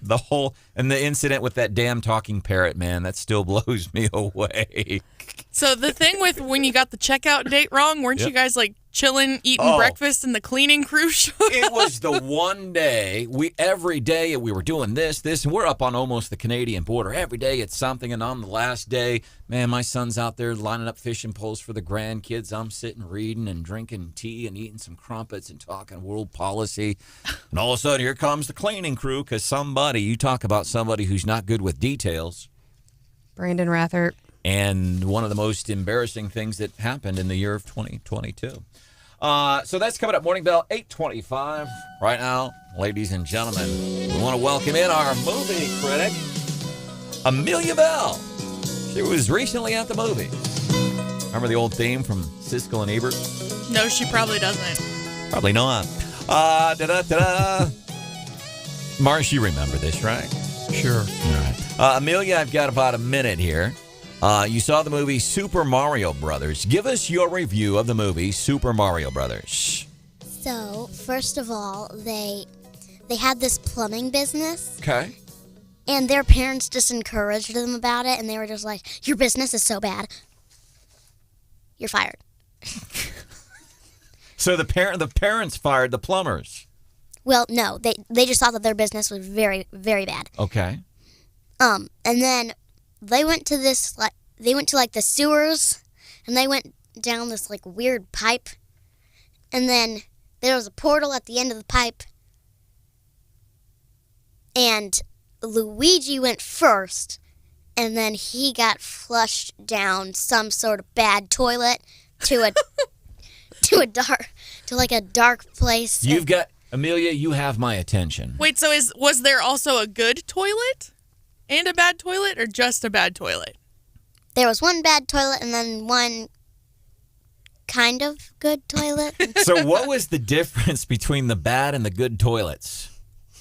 The good toilet was Mario was going after Luigi, and then he got flushed down to the mushroom land thingy-majigger. Drug references in this movie, Steph. Is this the kind of stuff you're taking your kids to? And there's a princess. And then Princess Peach is and then, Let me ask you this. You want to hang out? I want to talk to you some more about this movie, because there's parents listening. What do I take the kids to see this summer? Can you hang out for a while? We'll come back. Do that. Maybe you can review a movie that you've seen recently. Help some folks out. All right, our movie critic.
point about the Situation Room, because I think there's been a lot of questionable reporting on this. There has been some irresponsible reporting about the family, and so I got to call that out here. And I have been very clear. I was clear 2 days ago when talking about this over and over again as I was being asked a question. As you know, and media outlets reported this, the Biden family was not here. So that's a lie. And number one, people will see it, though, and they're like, oh, yeah, KJP, she says the Bidens weren't there. That is not the information that came from the White House after the cocaine was found. They're saying, yeah, because we were joking about it. We were joking. Oh, was Hunter Biden at the White House? We were just joking. He was at the White House that day. But the White House, so the two people you heard there, that's the NSA advisor, Jake Sullivan, and, of course, Karine Jean-Pierre, they're getting upset that the press is asking why this highly dangerous, illicit, illegal drug was found in the Capitol building of the United States of America. I think they're just shocked because, the press has one job, right? To ask questions. But the Biden administration isn't used to people doing their jobs. So maybe they're just shocked, hey, we're used to people just, sitting around. John, I want to rely on your journalistic chops here. That's what you're supposed to do is ask questions. And we heard, like you said, we heard from Fox News immediately after that revelation, and they said, yes, the Bidens were in the White House at the time. As a matter of fact, Fox Press Pool says they're going by notes. They're saying, as a matter of fact, 6:43 Friday evening before Joe was in the White House and addressed a gaggle of reporters. Brian, Jake Sullivan, Karine Jean-Pierre here upset that reporters are asking questions about the cocaine. And I'm wondering if we were that's what you're supposed to do. Correct. And it wouldn't matter who the president is. It could be Abraham Lincoln or George Washington or Joe Biden. If there's cocaine found in the White House, reporters should ask about it, and she should expect that. And I don't understand her saying that they shouldn't ask about it. Yeah. I just don't. It's not just her. It's also the National Security Agency advisor, Jake Sullivan. It's irresponsible to be asking. No, it's not. No, it's that's not. What you're supposed to do. That's what the press does. I mean, I don't. I disagree with that. Welcome into the show. I just do. I still think it's all an act because they want us to be talking about the cocaine and not about all of the money flowing to the Biden family from foreign nationals. The most interesting part about all this, John, is that as we're talking about this, 11-year-old Amelia Bell, or 9-year-old Amelia Bell, is in the studio, and we were talking off air, and she says, Mom, what's cocaine? So we had to have that conversation.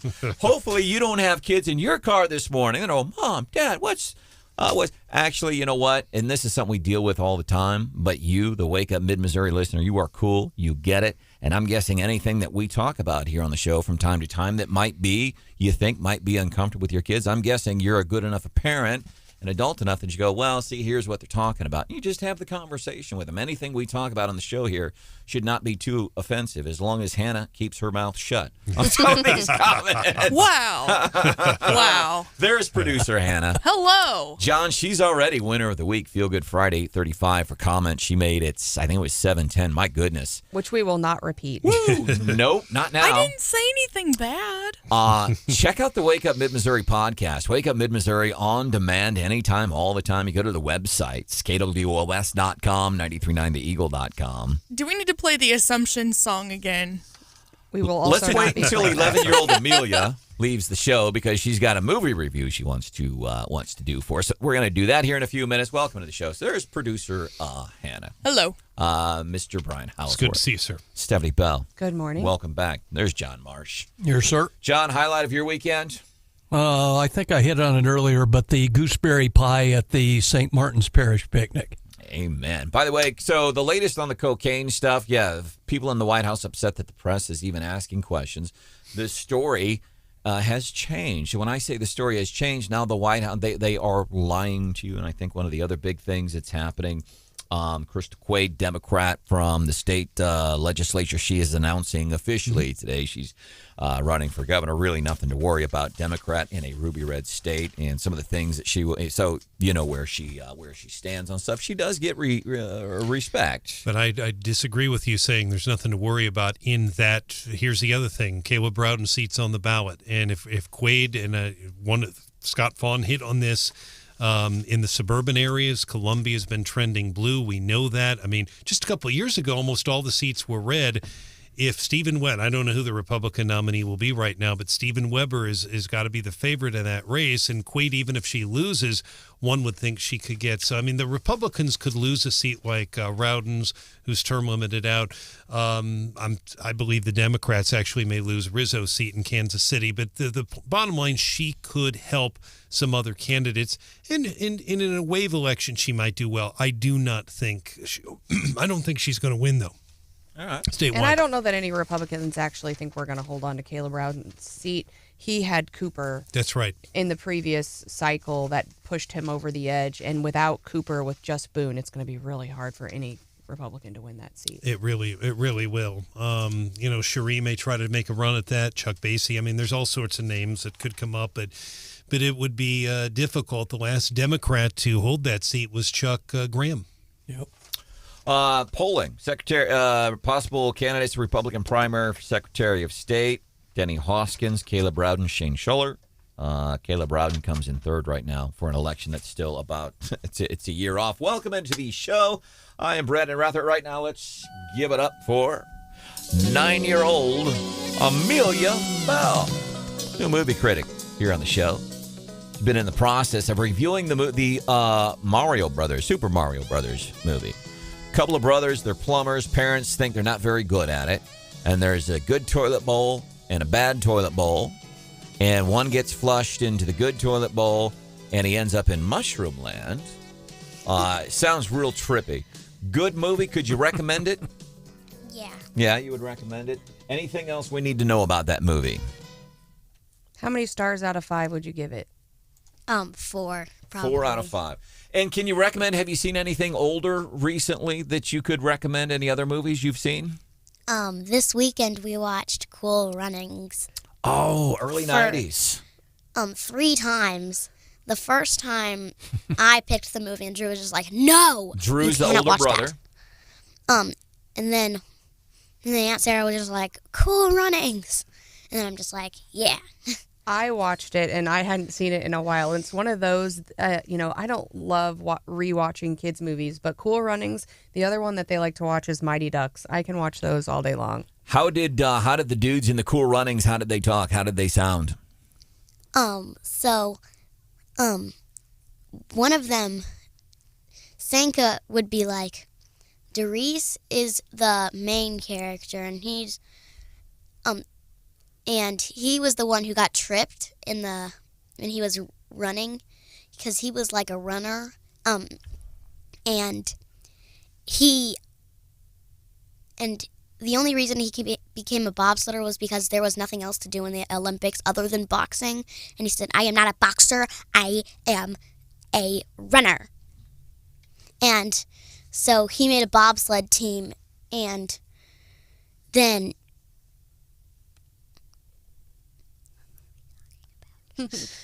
But what would they always say? You said they would say this one phrase all the time. They would say, Derice would say, Sanka, you dead? And he'd be like, yeah, man. Because they'd flip over their bobsled all the time. So your mom was telling us earlier that you, while you guys were gone on vacation, that you guys played some pickleball, and it was really loud and it was really fun. How did your mom do with playing the pickleball? So when we were at a magic show, and we learned to do some circus stuff. Mm-hmm. Wasn't really magic. Yeah. And then. Did they blow all the magic tricks for you? Yeah. Yeah. Okay. And then. Yeah, they sure did. And then, so they played pickleball for like 4 hours. Your mom did? No, like everybody else. Everybody, okay. Except me, Mom, Pops. Okay. And then how did your mom deal with the pickleball? So the next day she was just like, I played pickleball for 4 hours and my feet, my butt, and my arms hurt. Wait, so Amelia, the stereotype is that old people play pickleball, but you're saying that the two oldest people on your trip sat out? They didn't play pickleball? Meemaw Your played a little grandparents? bit. Meemaw played a little bit, but it was fun. But yeah, it's a faster paced game than even I expected. I was sore from playing. So we were talking earlier. So Mom got all sore and her legs and everything else was hurting. And we were joking earlier. So the people that asked me to play pickleball, Amelia, they're all like over 65 years old. But listener Mike at 874-9390 says, hey, you ought to come to Jeff City and play pickleball. My name's Mike. I'm 53 years old. Now somebody under the age of 60 has invited you every Monday evening. St. Martin Catholic Church. It's outside. We have extra paddles. When somebody new shows up, somebody will always be ready to teach you. That'd be a fun video for the Wake Up Facebook page. I think we need a field trip. I bet I'm pretty good at it. Wow. So You have been going to the gym a lot. Amelia, anything else you want to tell? Oh, so who do you, when we ask your mom, like who's your favorite kid? Is it Drew, Amelia, or who's the one Eden? You know who she says? Who do you think she says is her favorite kid? You're looking right at her. Boom! Points. There you go. You are going to be one of our winners of the week coming up on a Feel Good Friday at 8:35. Anything else you would like to add before we let you go?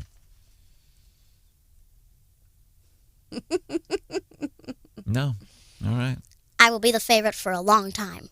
All right, there you go. There you go. Stephanie's favorite child. Welcome into the show. It's Wake Up Mid-Missouri. Coming up 8:25 is we are going to be doing the Morning Bell business news. A little twist only Stephanie Bell can give you. What's in store for Airbnb? There's all sorts of doom and gloom on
this last weekend, and I really like them. You say I don't know that I heard the parrot story from you. Oh, I was like, you stayed can in I an tell this on air, Airbnb Hannah? with a parrot? Can I? I don't know. You're asking if you should, which means you probably shouldn't. I stayed in Airbnb. I was going back to visit some friends in Pensacola, Florida several years ago, and I got this room for a couple nights, and this woman had these really strict rules and stuff, and I'm like, well, so this is my first Airbnb ever, and I don't think, and she'd say, and I'd prefer that you not leave the house late at night. This woman had a parrot because I was in and out of that house all hours of the morning, and this dang parrot would start talking to me 3 o'clock in the morning. You would thought I was 16 trying to sneak out my dad's car, and I'm sneaking, and this dang parrot would start to yakking and like snitching on me all night long. That's why I don't like Airbnbs, because of that parrot. Yeah, you should get your own place. All right, before we talk more about Airbnbs, we were looking at the futures. Dow is just slightly in the green. S&P and NASDAQ just slightly in the red, but mainly holding steady as the market prepares to open for the week. So there's lots of doom scrolling, and I think it's really popular on Twitter over the last, 10 years. People read Rich Dad, Poor Dad, and they're like, hey, this is how you get rich. You buy rental properties, and then you rent them. And then Airbnb kind of even more so opened that market. So there are a lot of people with a lot of similar Airbnb properties that's really popular in, I think, business culture. And now there's a lot of like doom and doom scrolling on Twitter over Airbnbs because they came out with some new statistics.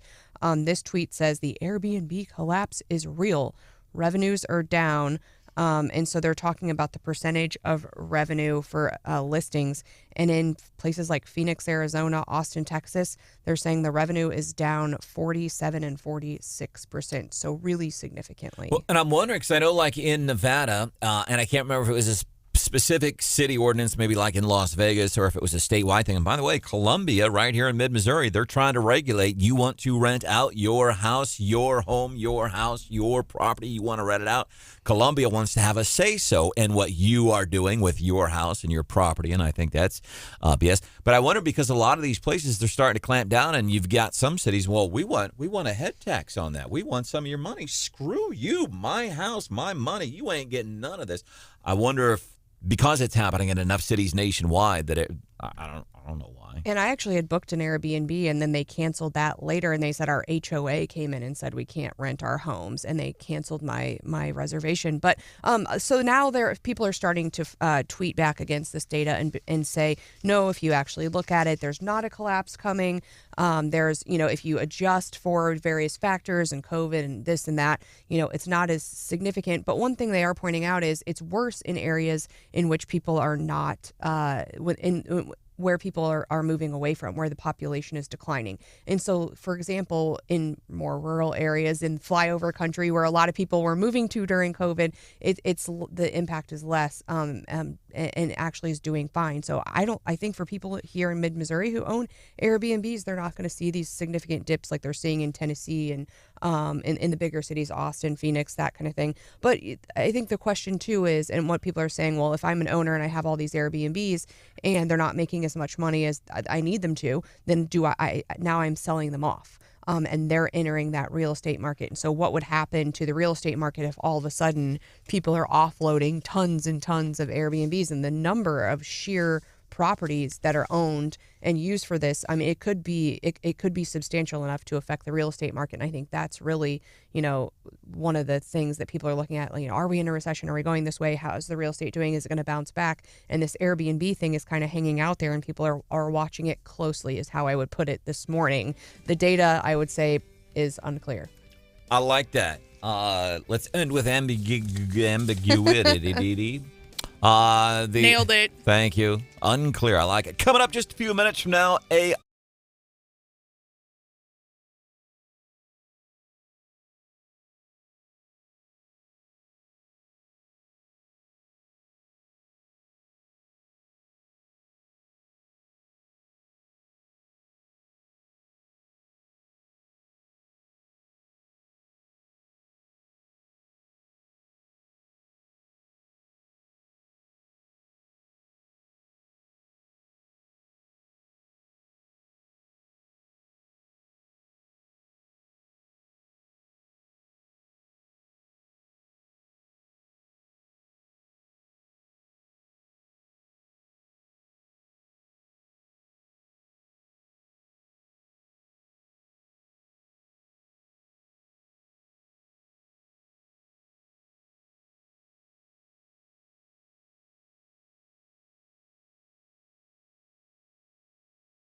Oh, we got the Wake Up Mid-Missouri Garage Band ready to rock. We got Branden Rathert on bass, Stephanie on the cowbell.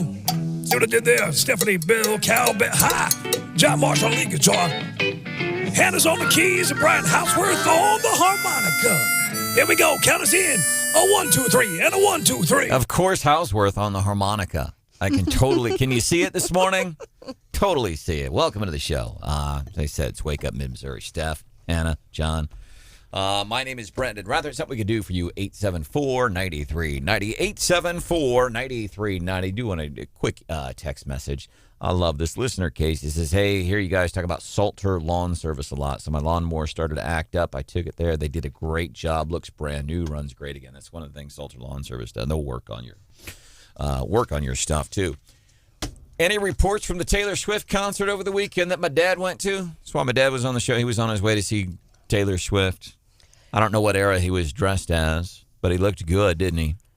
Wow, look at you using the word era. Mm-hmm. You were listening this morning when we talked about it. I will likely get John. dragged by the Swifties, but okay, so Taylor Lautner came out, which Taylor Swift, who's also married to a Taylor now, and Taylor Swift dated him a long time. One of the songs is about him, but he's starring in the new music video from Speak Now, and it debuted. So everyone was like, she did a whole bunch of new stuff that she hadn't yet done, and it was the first concert, Hannah, if I'm right, after she dropped Speak Now, which I think dropped with all the vaulted songs Saturday morning. I think it was Friday morning. Yeah. And then the concert was Friday night. So it was cool because not only for all of our friends who got to experience the Taylor Swift concert, but because they got to experience that like moment of all of the new music and the new music video and the first timers that no one else in all of America got to experience. And for anyone who is wondering why Taylor is just re-releasing all of her old songs, it's because it was a long court case. She basically lost the rights to all of her original recordings. And so she's doing what she's calling Taylor's version and just kind of re-recording the same songs. They're not super different, but they sound a little different, Just I guess. Yeah. And she's releasing some songs that she had never released before. So it's been kind of fun to listen to how they sound a little different as she's gotten older. Oh, I've thoroughly enjoyed it. I'm sure you have. So if you see the abbreviation TV on the socials, it's not actual television. It means Taylor's version, and that's what is sweeping your socials right now. And then also the new songs are called From the Vault, right? And they're expecting, there's all sorts of conspiracy theories online. They're expecting her to release another album sometime during the tour with more vaulted songs, but that's all rumors. And John, what was, I know you were talking about financial impacts to Kansas City and Missouri, rough estimates. Yeah, they were talking 50 to 60 million just in peripheral, room stays and restaurants and all that just from this past weekend's pair of concerts. I thought it might be just from all the rhinestone sales because my feed is full of people gluing rhinestones on all of their outfits. And then at another concert, I guess so this is becoming a thing all of a sudden. There was an artist, and I'm going to say the name wrong, BB Rexa. I don't know. I think that's right. it.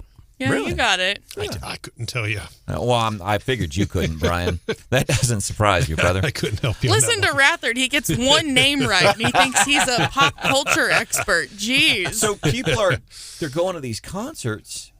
Apparently it's because more and more people are starting to throw stuff. Kelsey Ballerini got hit in the face. Kelsey Ballerina this weekend. Ballerini.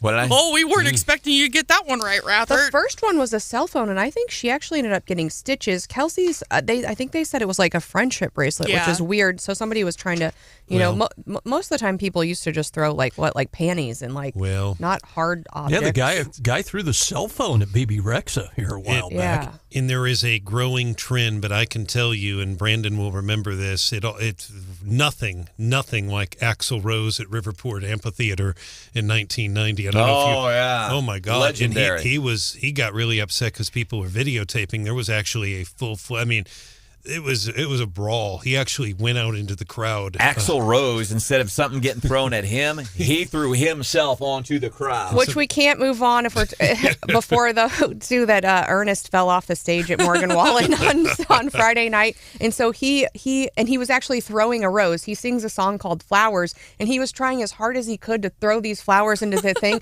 Got a little bit too close as he threw as hard as he could and took a tumble, and then stood up and raised his hands, and he actually addressed it a couple nights later and was like, I've been falling off stages recently. What kind of moron falls off a stage at a big public event like that?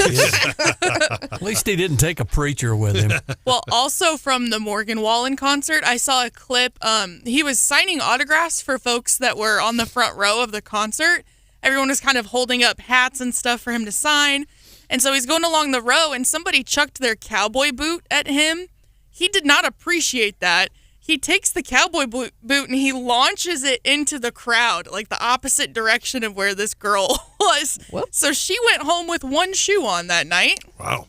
How about that? Teacher. So Harry Styles got hit, apparently, over the weekend with a hurled object during a concert. Yeah, I would encourage folks Kelsey Ballerini, after she took a break and she came back, and she wasn't injured as much as the cell phone one, but she came back and gave like a little 2-minute spiel and just said, look, I want this to be a safe place, and I keep an eye out for you all, and if something's going on in the crowd, I'm going to make sure that you're safe, but I want to be safe too, so like let's all just chill out. Was Harry Styles okay? Does anybody know? I guess he's all right. I saw they didn't hit him hard enough then, is what you're saying. They had a big boa wrapped around his head, so, it deflected the force of the blow. He's doing better than John Mayer, apparently, which apparently that was also addressed this weekend at the Taylor Swift concert, because a lot of the songs were written about John Mayer and how horrible he was.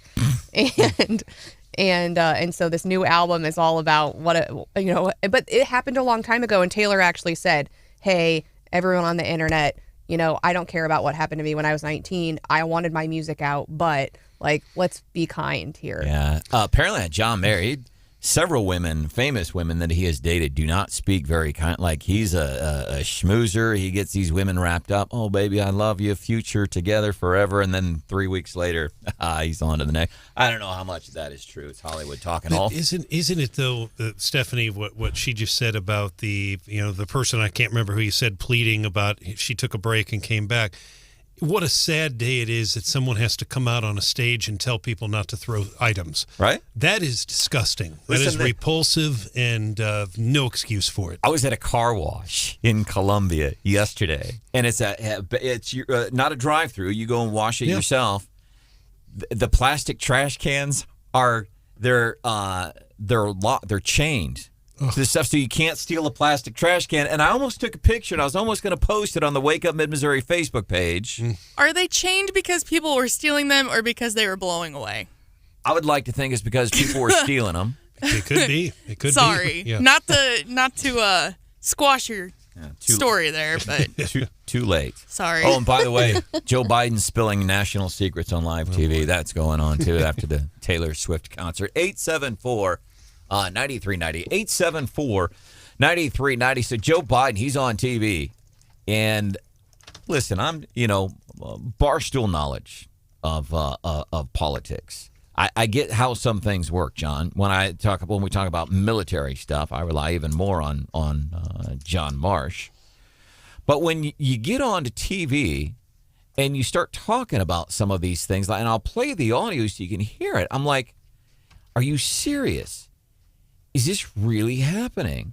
Apparently, Biden on TV saying, yeah, we're about running out of ammunition here. And then John Kirby. So I don't know who cleaned up what, John. As far so Joe Biden goes out, he says, "Oh yeah, we're running out of ammunition. We're low on this, so we've got to get some more." Then somebody came out and they walked it back. Who did what? Do you know here?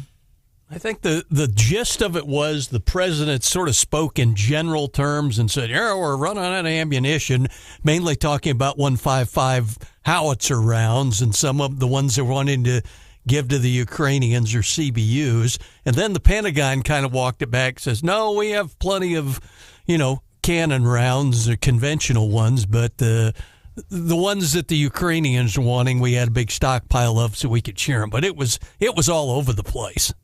The Ukrainians are running out of ammunition. The ammunition, they call them 155 millimeter weapons. This is a war relating to munitions, and they're running out of that ammunition, and we're low on it. I don't know, man. You just said on TV with the world watching, we're low on it. So China. And the Pentagon types were real quick and get with the White House people to reel it back in. Unless maybe it's like reverse psychology. Maybe we're doing really well, but we just want everybody to think we're not doing well. It's like a go ahead and try. I'd like to see you try. Step up. I thought the same thing. I put on my aluminum foil, and if you're watching on the YouTube channel, John will attest, we have a tinfoil hat. I thought several. Several. But I thought the same thing, like, okay, maybe they're duping us. Maybe they're like the cocaine. It's to distract from the attention. But the reason I wonder about this, so then John Kirby, and these are both on Sunday morning shows, and I don't know and I cannot discern. I've tried as much as I can this morning to discern. So who said what first? Was Biden's stuff when him saying, oh, we're low on this stuff. We're low on these important munitions. Because then John Kirby kind of said the same thing over the weekend. Cluster bomblets in them to help bridge the gap as we ramp up production of normal 155 artillery shells. So he's saying we got to ramp up production of that. Maybe not quite as bad as Joe's saying, because we're running out of this But stuff. that production rate is still not where we want it to be. So John Kirby, John, you think he's saying the same thing? I don't know if that's the cleanup there. I don't get it. All right, coming up, we're going to be chatting with Rusty Drewing, president of Rusty Drewing Auto. Rusty Drewing Auto in mid-Missouri. He's going to be joining us just a few minutes from now. They got some really cool things. So cool, in fact, that we thought, man, you might want to know about this. That's coming up 5 minutes from now here on the show.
you're kind of a smaller deal, but you're still getting all these votes and getting voted best of. How come? I think it's a testament to our customers, our employees, just the way we do business. We take everything very personal, and we like to give everybody the best experience humanly possible. I mean, I know in Columbia it's just Mercedes and BMW. This wasn't the best of Columbia, but in Jefferson City we have the Chevy, Buick, GMC, Cadillac, and Toyota as well. But honestly, just to see the readers, everyone to actually vote us the best of Columbia, we take that pretty personal, and we we're just overjoyed that our everyone likes doing business with us, thinks enough of us to bestow this honor upon us. So how does that work too? Because I think anybody who starts a business, there's very few people who say we're going to go and we're going to start a business and screw the customer. We're not going to do that. So, but you say we're going to do award-winning customer service. We're going to do the best job. We're going to make our guest at Rusty Drewing Automotive feel special. Draw the line from point A to point B on how that happens, because I see a lot of people, they say that's what they want to do. They don't make it work. How does that work for you guys? Well, I think for a lot of people, every experience is important to us. We like everyone to be happy. I think too often people, when they go to purchase an automobile, feel like they're going to the dentist. They dread it. They think about it. I think most everyone that comes into our store, we have a welcome, inviting experience. And genuinely, we are here to help the customer. I mean, we're not here. We're in the business of selling and service automobiles, but just as much we want to service, take care of our customers, and it means a lot to us for them to be happy. And if they aren't happy, we'll do what it takes to make them happy, because that's what matters to us. Yeah, and I know obviously Gary Nolan, who's coming up here in the next few minutes, happens to be my dad. Rusty, my dad's favorite talk show host is Gary Nolan. It's not Wake Up Mid-Missouri. My dad's favorite talk show host is Gary Nolan. And I also know that Gary Nolan is a big fan of what you guys do at Rusty Drewing. Small and local, new inventory, pre-owned inventory. They do incredible work, because I think this is an opportunity. If somebody's starting a small business, Rusty, you know how much we love our small local business owners here on Wake Up Mid-Missouri. Absolutely. It's important to us, because that's really what makes the world go. We talk about, hey, let's bring in a big factory, 2,000 employees. Those things are cool, but it's not that. 75% at least of Missouri's economy backbone is people like Rusty Drewing. What would you tell a small business owner? Say, man, I'm thinking, whatever the business is, what would be your guidance to a small business owner wanting to get into a business? I would just tell them to be passionate about what they do. Get involved in something that you can actually put your heart and soul in. It's too often if you run a business where you think about the dollars and cents too much, you can get caught in a little bit of a trap or a little bit of web. The reality of it is, if you run your business the way you think it should be run, you put your heart and soul, and the main thing is if you just do the right thing, problems happen, things arise. But if you take care of those problems, you handle those problems, you treat customers like how you want to be treated, then, the dollars and cents and the business will run well by default. But when you get too caught up with some of the other stuff, that's where you can just when you don't put the customer first, you have a problem of just not making that customer feel special. And if you can make them feel special, you got customer for life. You know what, Rusty? And I like that, because personally in my life, sometimes it's real simple. Because it took me 50 years to figure this out. But basically, here's what it is for me. It's kind of like what you just said. Just do the next right thing, whether it's business or just do the next right thing. And then somebody told me this a couple of weeks ago, and do the next thing right. Rusty Drewing, president, Rusty Drewing Automotive, rustydrewing.com. Congratulations being named Best of Columbia, and we appreciate your support, sir. Thank you. That's too many Rusties, but I appreciate the plugs on this Monday morning. Rusty, thank you for your time. Thank you, sir. Have a good day. All right.